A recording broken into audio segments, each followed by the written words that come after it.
여러분에게 여쭤볼게요. 여러분 하나님 나라 백성이신가요? 네. 틀림없이 하나님 나라 천국 시민 맞죠? 네. 근데 천국 시민이 분명하다면 어떤 상황에서도 우리가 천국 시민으로 사는 게 되게 중요해요. 어떤 순간에도 내가 천국 시민은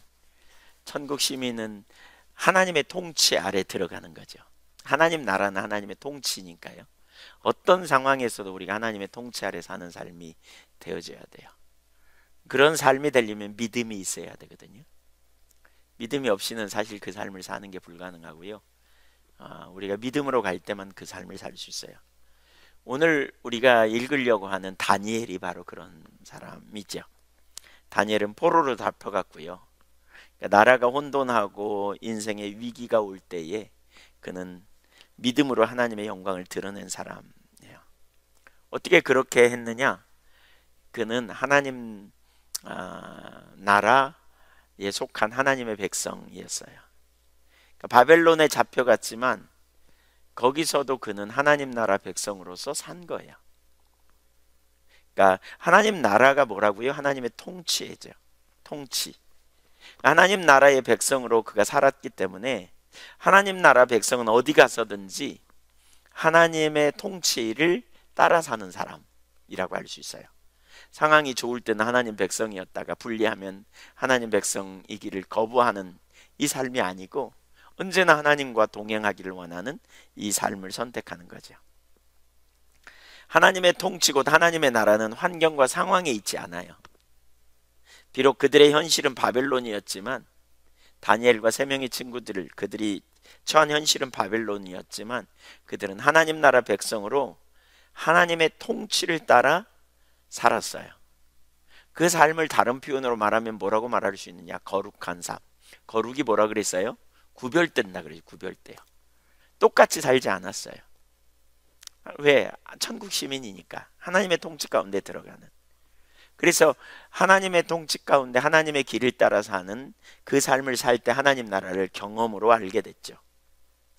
그러니까 저는 우리 모든 이 땅에 사는 주의 백성들이, 더 좁은 의미로는 우리 예한교회 모든 지체들이, 나아가 이 땅의 모든 주님의 백성들이 하나님 나라 백성으로서 말로만 시민권 하늘나라에 속한 자가 아니라 실제로 하늘나라에 속한 자임을 우리가 인식하고 실제로 하나님의 통치와 주권 가운데 들어가는 그런 백성이 되면 좋겠어요.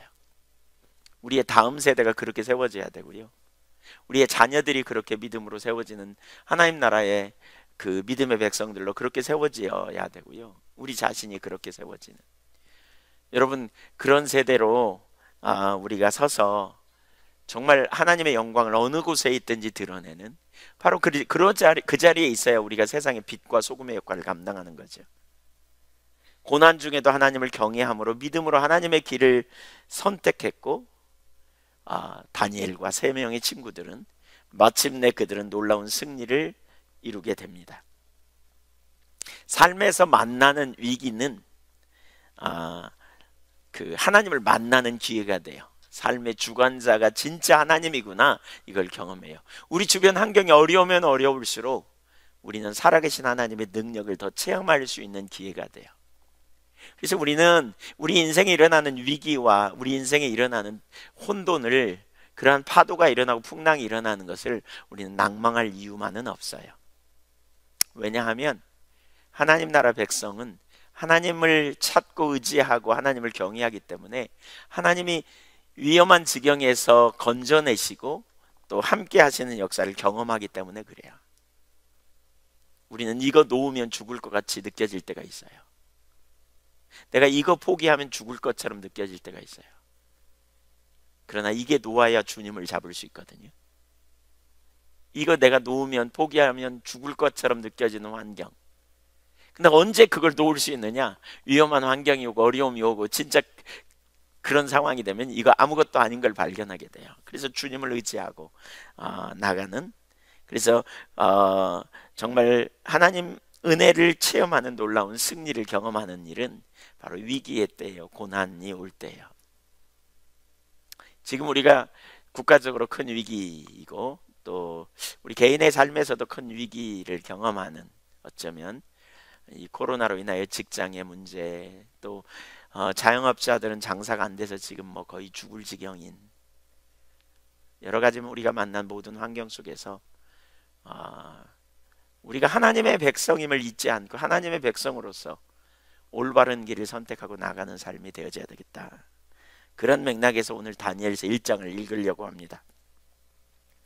세 가지를 보겠습니다. 첫째, 시대적인 혼돈과 개인의 혼돈의 때에 때를 만날 때 우리가 어떻게 해야 하는가 하는 거죠.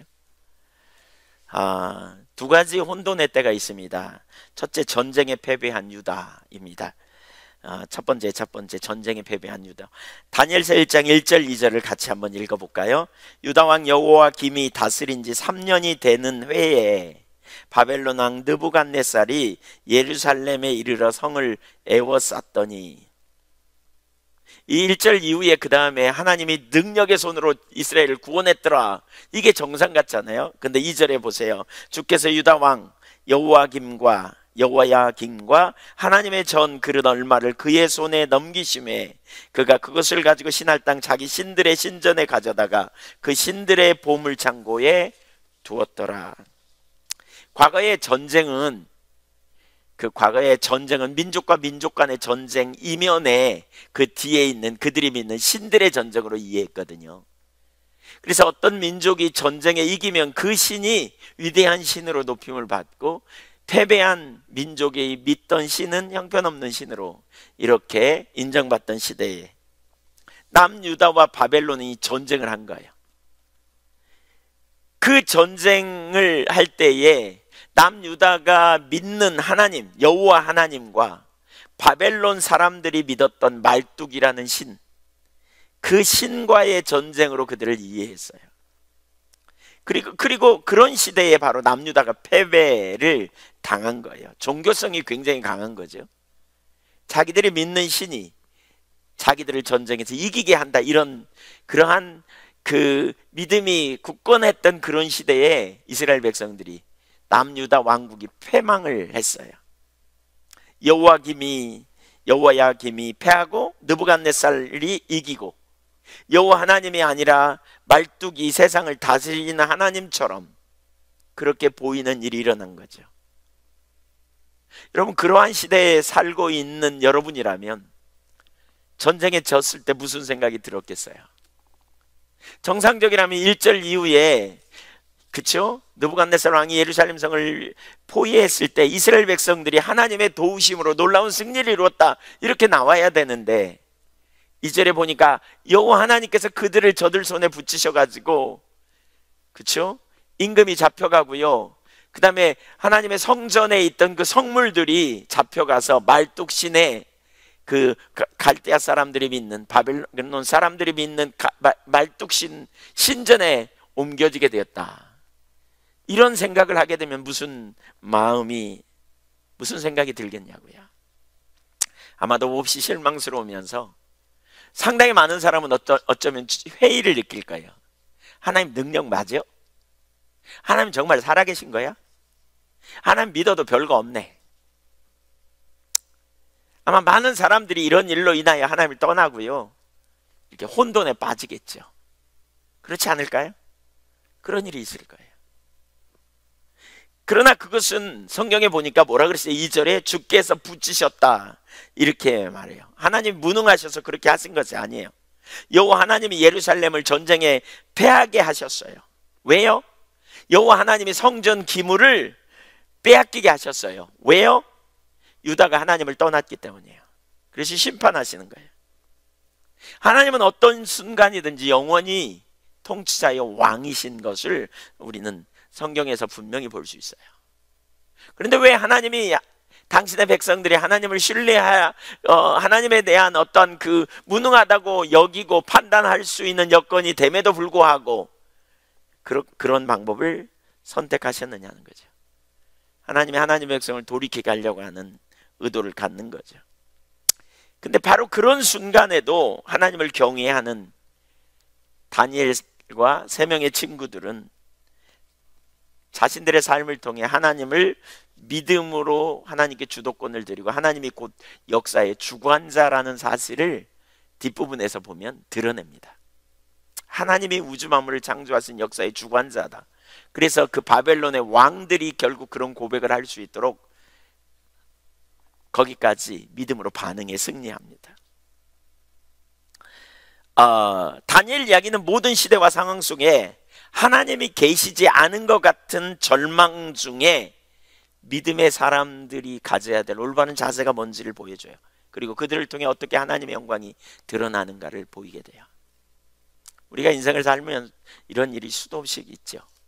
하나님 정말 나와 함께 하셔. 내가 하나님 찾아도 뭐 응답도 별로 없고, 하나님 찾으면 하나님 생명이어서 우리에게 오심이 오면 우리에게 복이 넘친다 그러더니 그런 일이 뭐 금방 일어나지도 않는 것 같고, 우리가 주님을 따를 때 우리의 예측과 우리의 생각과 다를 수 있어요. 이 혼돈의 순간에 우리가 정말 하나님의 백성인지 아닌지 드러나는 거예요. 두 번째, 개인의 삶에 만난 또 혼돈이 있어요. 위기죠. 전쟁이 패했어요. 전쟁이 패하니까 어떻게 해요? 그 나라에 사는 개인의 삶에 급격한 변화가 일어나요. 우리는 익숙한 것을 참 좋아하는데 익숙한 삶을 살지 못하고 전혀 새로운 환경, 새로운 문화를 접하게 되는 것이죠. 그래서 여러분, 국가가 되게 중요해요. 우리가 나라를 위해 기도해야 될 이유가 거기 있어요. 우리가 나라를 위해 안정된 나라가 되게 해달라고 우리가 기도해야 되고요. 통치자를 위해 기도해야 될 이유가 거기 있어요.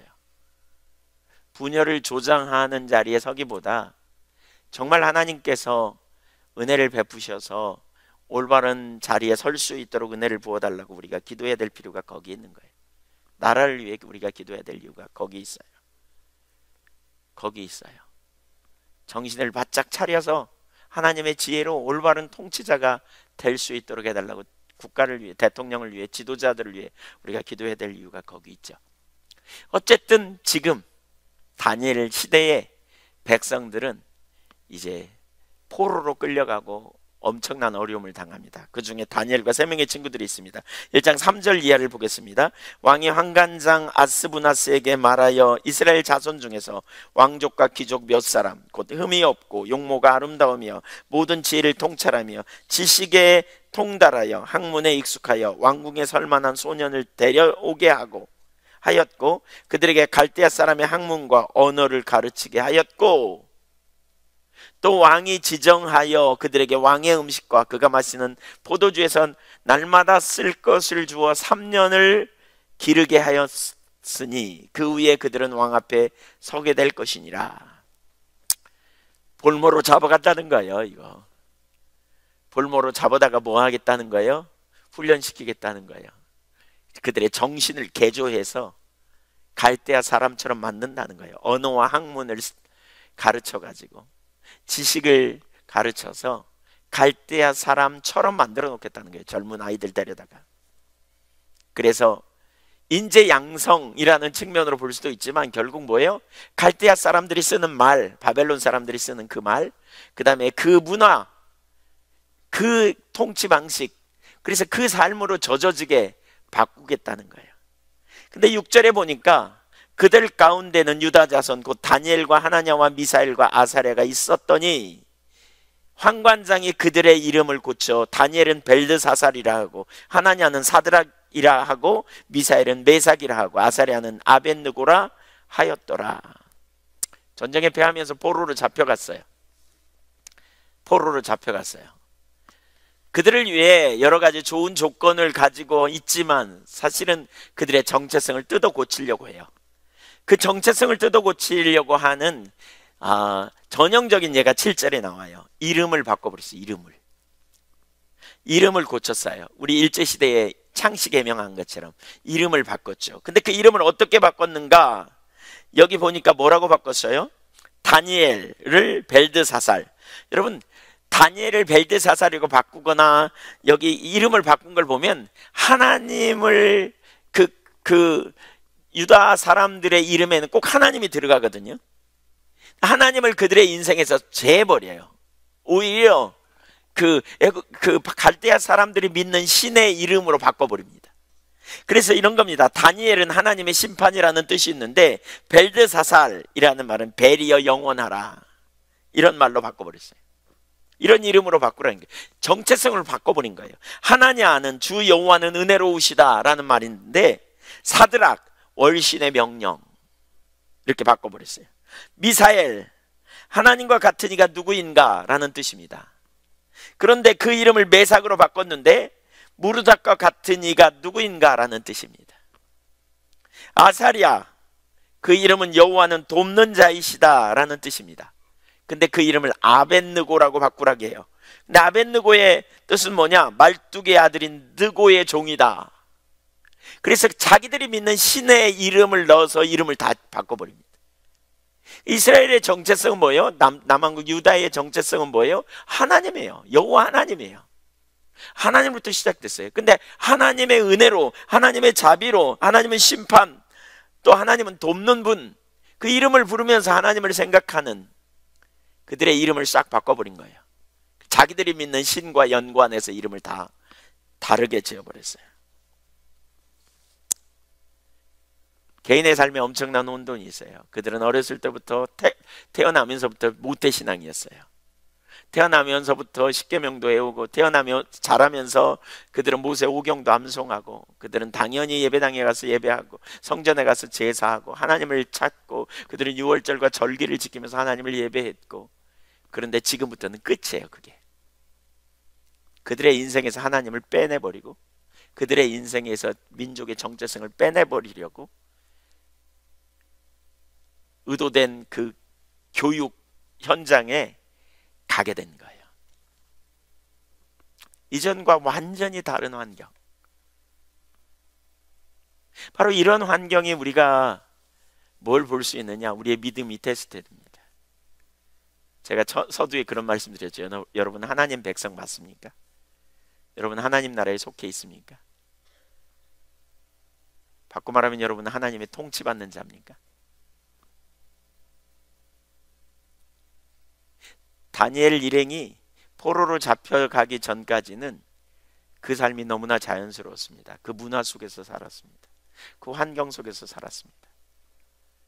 그러나 이제 그들 속에 더 이상 익숙했던 문화는 없습니다. 그들 속에 자연스러웠던 신앙의 그러한 하나님을 부르는 것도 없어 버려요. 그런 환경으로 몰아가 버렸어요. 그런 순간에 여전히 하나님의 백성인가 우리는 물어봐야 합니다. 여전히 그런 순간에도 나는 하나님의 통치 가운데 있는가? 상황이 바뀌고 환경이 바뀌었을 때, 특별히 내가 신앙생활을 하는 것이 정말 힘들고 어려웠을 때, 과거에는 신앙생활하는 게 하나도 반대 없이 평안하고 아무 문제 없는 상황이었을 때는 당연히 믿음이 있는 것처럼 보이지만 이제 정말 그 문화 자체를 철저히 바꾸고 하나님의 이름을 부르지 못하도록 철저히 막아버리는 그때에 왕이 먹는 산의 진미를 먹게 했다 그랬잖아요. 그 왕이 먹는 산의 진미 속에는요 자기들의 신에게 바쳤던 그 제물이 포함되어 있어요. 거기 고기가. 그런데 성경 뭐라 그랬느냐? 우상의 제물을 먹지 말라 그랬어요. 근데 그 제물을 먹어야 눈밖에 나지 않고 그 제물을 먹을 수밖에 없는 거예요. 안 먹을 수 없는 환경이에요. 자, 지금 다니엘과 세 명의 친구들이 만난 환경이 어떤 환경인지 우리가 보십시오. 하나님은 여전히 그 순간에도 하나님인가? 사실 우리의 신앙을 지금 점검해 보기 원해요. 내 마음이 확정되고 확정되었사오니 우리가 이런 찬양하잖아요. 정말 확정되었는가? 누가 유혹하고 내게 손해가 닥치고 심지어 목숨이 위태로울 지경일지라도 내가 하나님을 경외하고 하나님의 나라 백성으로 하나님께 속한 자로 그렇게 살기로 작정하고 있는가? 우리 자신을 살펴볼 필요가 있다는 거죠. 그러나 이후에 나오는 다니엘서는 다니엘과 세 친구의 신실함을 볼 수 있습니다. 어제 우리가 봤던 호세아에서 보니까 거기 그런 구절이 나왔죠. 호세아 12장에 남유다는 정하지 못했다. 정함이 없었다. 하나님께, 신실하신 하나님께 정함이 없었다. 신실하신 하나님, 우리에게 신실하고 인자와 자비를, 인자와 진리를 가지고 저 사랑과 그 의리를 가지고 우리를 대하신 하나님, 이스라엘 대하신 하나님, 남왕국 유다를 대하신 하나님, 그러나 이스라엘은 그 하나님께 정함이 없었다 그랬어요. 그러나 다니엘과 세 친구는 오늘 뜻을 정합니다. 정함이 있습니다. 정함이 있어요. 비록 나라의 신분을 빼앗기고 이름을 개명당하고 정체성을 완전히 잃어버리는 그러한 순간에도 다니엘과 세 명의 친구들은 하나님 앞에 충성됐습니다. 여러분, 이게 바로 우리에게 요구되는 충성됨입니다. 상황이 좋을 때, 익숙할 때 뿐만이 아니라 상황이 달라졌을 때에도 하나님의 백성은, 하나님 나라 백성, 뜻을 정한 하나님 나라의 백성은 상황이 그 사람의 삶을 결정하는 것이 아니라 믿음에서 삶이 나오게 되어 있어요. 어떤 환경이 그 사람의 상황을 그 상황에서, 그 환경에서 그 사람의 삶이 나오는 게 아니고 자기가 믿는 믿음에서 삶이 나오게 되어 있어요. 바로 우리가 그 자리에 가야 돼요. 그 자리에. 인생의 위기에서 다니엘은 민족의 위기를 경험하면서 전쟁에 패한 자신들의 민족 때문에 개인의 삶에서도 엄청난 위기를 가져요. 신앙적으로도 혼란을 가질 만한 시기예요. 하나님 왜 우리 민족을 무능한 것처럼 여겨질 만한 그런 시대에 하나님 왜 우리 민족을 이렇게 만드셨을까? 개인의 삶에서 정말 말할 수 없이 조여오는 환경 속에서도 그는 하나님을 선택합니다. 두 번째, 참 믿음은 위기의 순간에 드러납니다. 우리가 살아가면서 이런 환경을 만나게 된다면 어떤 반응을 하게 될까? 새로운 환경은 우리 삶의 조정이 요구되죠. 그때에도 여전히 하나님 나라 백성으로 살 수 있을까? 그것이 우리의 믿음의 현주소입니다. 겉모습이 변했다고, 환경이 변했다고 변한다면 어째 참 믿음이라고 할 수 있겠습니까? 우리의 시민권은 하늘에 있습니다. 맞습니까?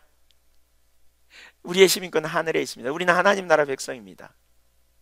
우리가 이 땅에서 살지만 우리는 육신을 벗는 날 영원한 하나님 나라에 들어가게 되고 그것이 우리의 위치요, 그것이 우리의 정체성입니다. 우리는 거기 갈 겁니다. 그리고 우리는 그날에 하나님을 아버지라고 부르고 우리가 찬양하고 경배하며 함께 예배한 자리에 갈 겁니다. 겉모습이 변했다고 환경이 변한다면 사실 위기가 우리에게 시험입니다. 하나님의 백성인지 아닌지 시험이 있어요. 정말 하나님을 신뢰하는지 그렇지 않은지 시험이 있어요. 바로 그런 순간에 다니엘은 이렇게 말합니다. 1장 8절을 읽어보겠습니다. 같이 읽죠.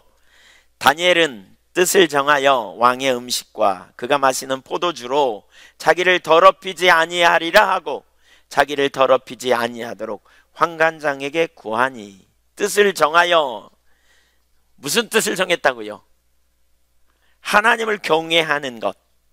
특별히 하나님을 경외하며 봤더니 왕이 먹는 산의 진미 속에는 아까도 나눴지만 우상에게 드린 제물이 섞여 있어요. 그래서 고기는 먹지 않겠다는 거예요. 고기는 먹지 않겠다는 거예요.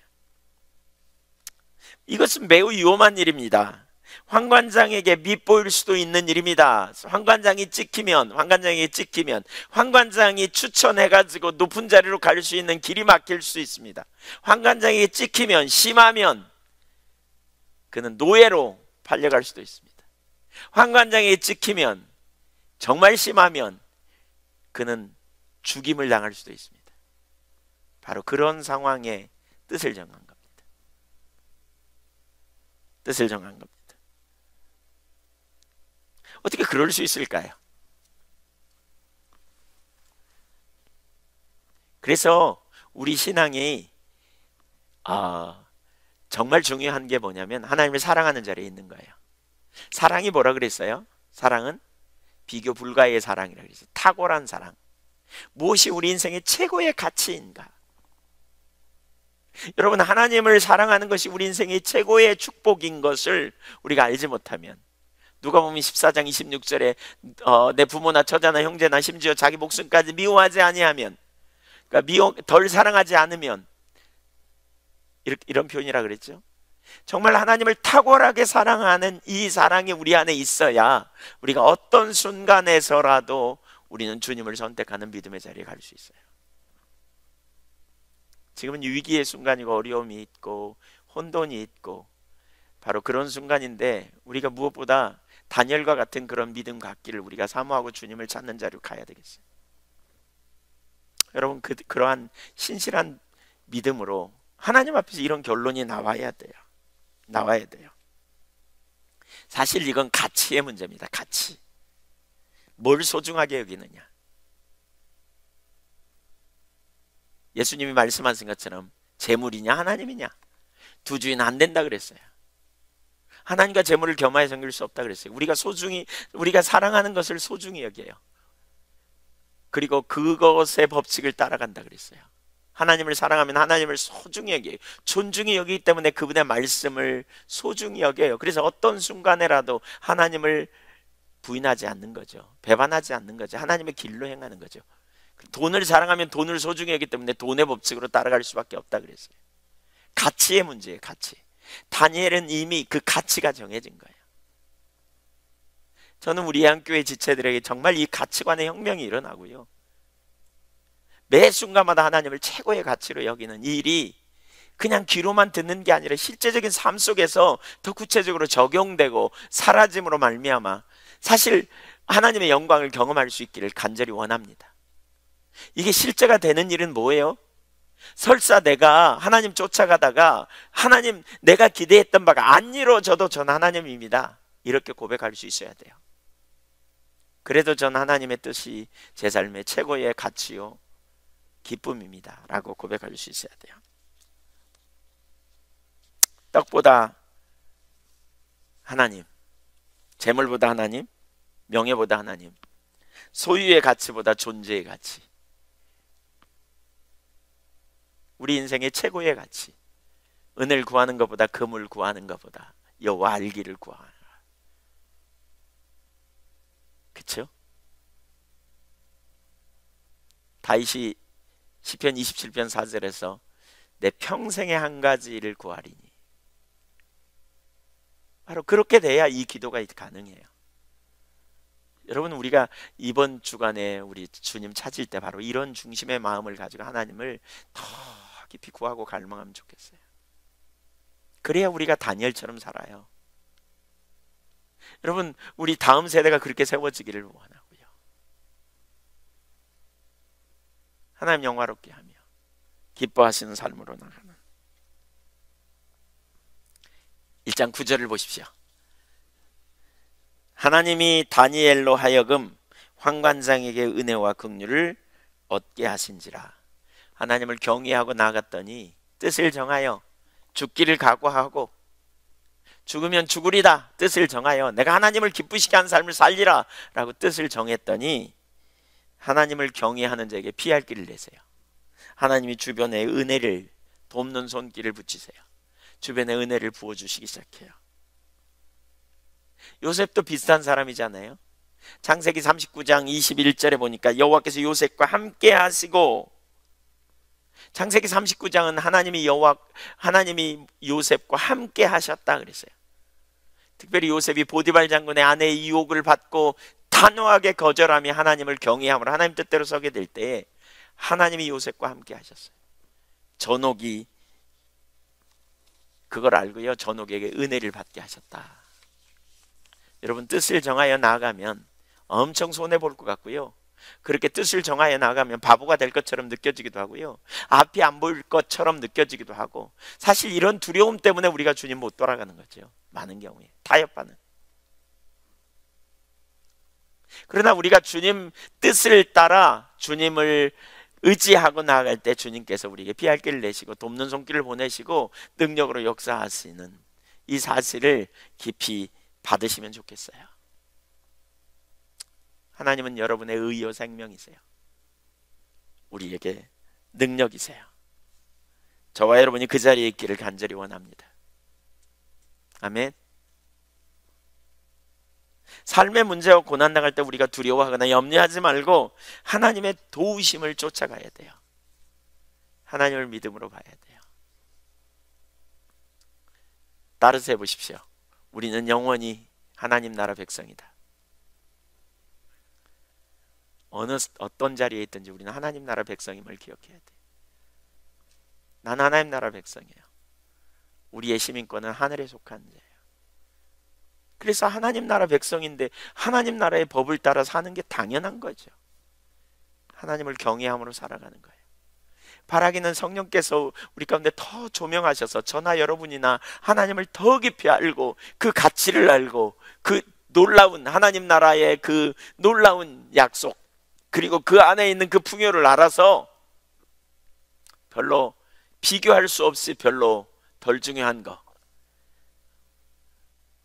우리의 하나님 외에 다른 게 그렇게 보이면 좋겠고요, 그거에 우리 삶이 휘둘리지 않기를 원해요. 아멘.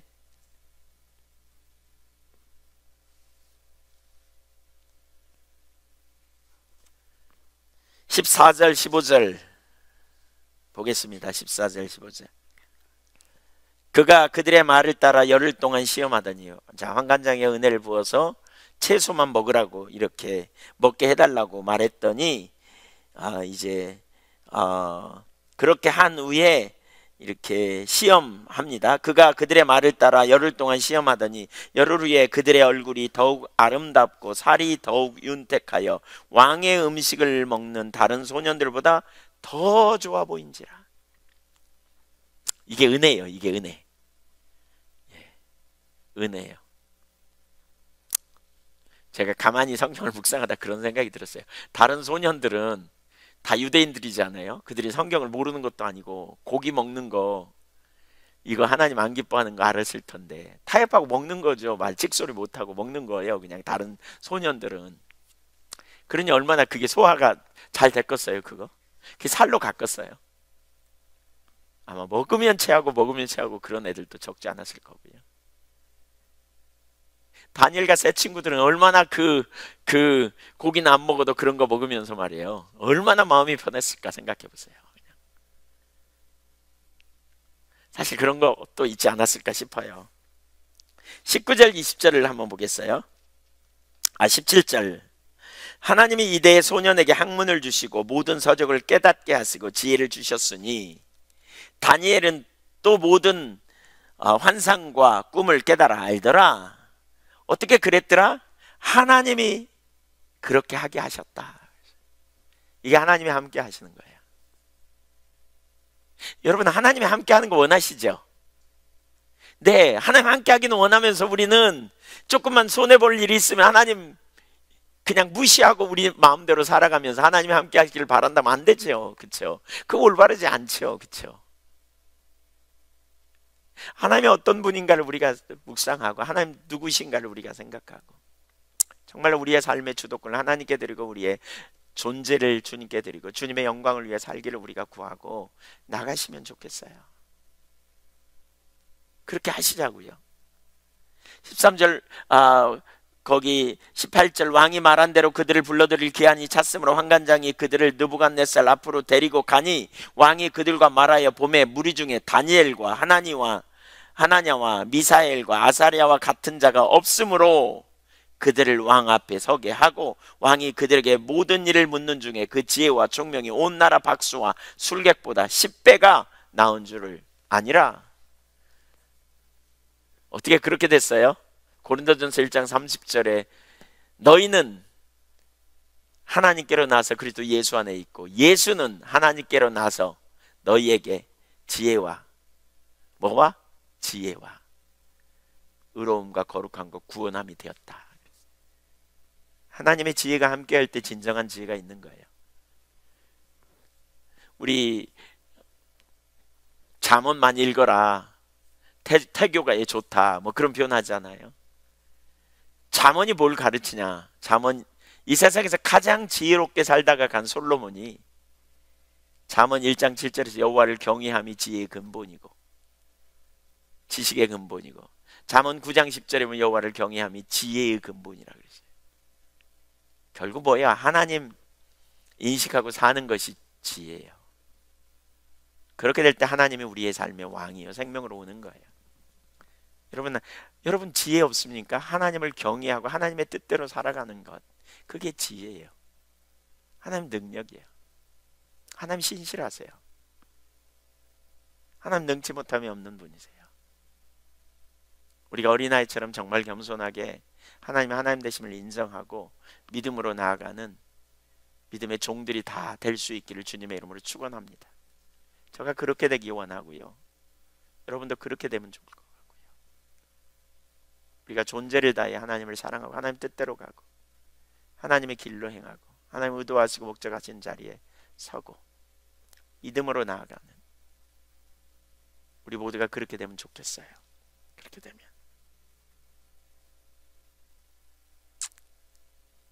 하나님이 지식, 학문, 재주에 명철을 더하게 하셨어요. 특별한 은사로서 꿈을 해석하는 은사도 능력도 부어주셨어요. 하나님 신실하세요. 신실하세요. 그래서 이걸 신약적으로 요약하면 뭐라 그래요? 너희는 먼저 그의 나라를, 그의 의를 구하라. 그리하면 이 모든 것을 너희에게 뭐하리라? 더하시리라. 그 말이에요. 우리가 하나님 나라와 하나님의 의를 구하기를 선택하십시오. 그렇게 가자고요. 그렇게 하시자고요. 마지막 21절을 보실래요? 21절. 다니엘은 고레스 왕 원년까지 있으니라. 이 고레스 왕 원년이 언제입니까? 회복의 날, 구원의 날입니다. 예레미야를 통해서 하나님이 이스라엘 백성에게 주신 약속의 날. 그쵸? 고레스 왕 원년. 에스라 1장 1절에 보니까 바사 왕 고레스 원년에 여호와께서 예레미야 입으로 하신 말씀을 응하게 하시려고. 에스라 1장 1절. 그러니까 바사 왕 고레스 원년에 예레미야에게 70년이 차면 돌아오리라 하는 약속이 이루어지는 바로 그 시간까지 하나님이 다니엘을 두셨어요. 하나님의 영광을 경험하게 한 거예요. 회복과 구원의 역사. 오래전에 다니엘은 그런 혼돈이 좀 있었을 수도 있어요. 하나님이 어떻게 우리 민족을 이렇게 내버려 두실 수 있어? 하나님 무능한가? 무능하지 않은 걸 당연히 알았고 그는 뜻을 정했지만 그러나 하나님이 회복시키는 역사를 그는 눈으로 경험하는 자리까지 가게 된 거예요. 고레스 왕 원년까지.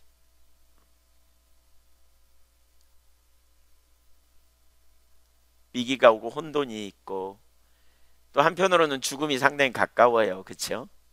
우리나라는 코로나 걸려도 별로 안 죽지만 이탈리아 같은 경우는 10%가 넘게 죽더라고요.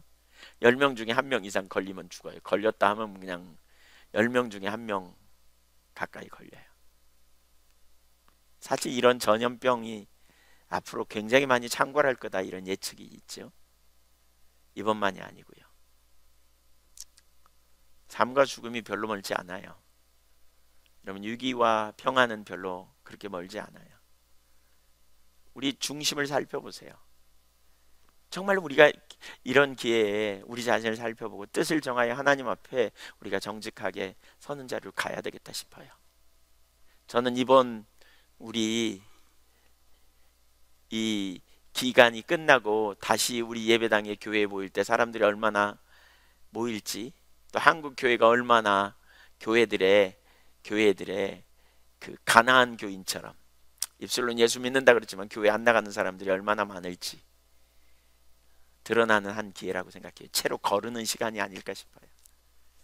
형식적인 신앙에 있는 분들은 이제 그 다음부터는 온라인으로 예배드리는 거 아무렇지도 않게 생각하고 그냥 주일날 적당히 예배드리고 아마 놀러 다니고 이런 분들 적지 않을 거예요. 헌신 봉사하고 헌금하고 이런 거 별로 안 좋아하고 갈라지는 시기가 아닐까 싶어요. 아니었으면 좋겠어요. 더 많은 분들이 각성하고 돌아오는 그런 일이 일어나기를 기도해요. 사랑하는 여러분, 하나님이 여러분에겐 누구십니까? 하나님의 나라가 여러분 안에 이루어졌습니까? 하나님 통치 가운데 있습니까? 환경이 변했다 그래서 우리 삶이 변하고 또 우리가 이런저런 방향으로 우리 삶이 전환되면 안 되는 거 아시죠? 신실하게 주님 믿음으로 의지하고 따라갈 수 있기를 주님의 이름으로 축원합니다. 아멘. 그렇게 하시자고요. 그렇게 같이 가시자고요. 네. 우리 같이 이렇게 함께 주님 앞에 우리 같이 기도하는 시간을 좀 가지려고 합니다.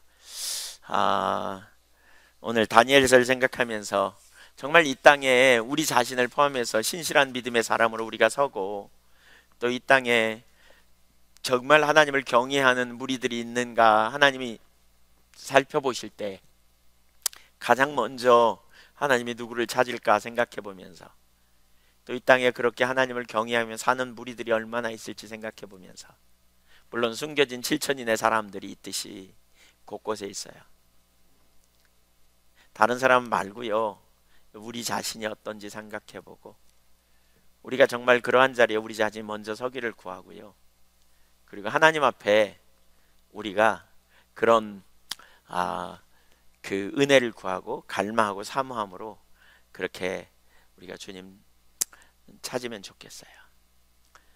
우리 자신이 먼저 그렇게 뜻을 정하고 나가면 좋겠어요.